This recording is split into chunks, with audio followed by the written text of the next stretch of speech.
మగవాడి కన్నీళ్లు భగవంతుడు రెండు ఒకటేనండి. ఎందుకంటారా? రెండు కంటికి కనపడవు.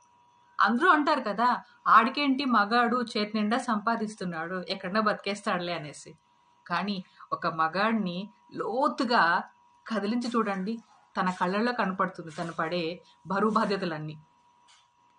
ఒక మగాడు చాలా మౌనంగా ఉన్నాడు అంటే అర్థం తన బుర్ర మొత్తం కుటుంబ బాధ్యతలే నిండి ఉంటాయండి. ఒక పక్కన వయసైన తల్లిదండ్రుల ఆరోగ్య ఖర్చులు, ఇంకొక సైడు పెళ్లి చేయాల్సిన అక్క చెల్లెళ్ళు, ఇంకొక సైడు తన కన్న బిడ్డల స్కూల్ ఫీజులు, ఇంకా మెయిన్ పాయింట్కి వస్తే తన వైఫ్ కోరికలు, ఇలా మైండ్ ఫుల్ తనకి క్రషే ఉంటుందండి, ఇంకేం ఉండదు. కాబట్టి మామూలుగా అంటుంటారు అందరూ రెస్పెక్ట్ విమెన్ అని. రెస్పెక్ట్ విమెనే కాదండి, మెన్కి కూడా చాలా అవసరం అండి. ఇప్పటికీ బాధ్యతగా ఉన్నారండి. నిజాయితీగా ఉన్న మగవాళ్ళందరూ చాలా బాధ్యతగా ఉన్నారు కుటుంబం పట్ల.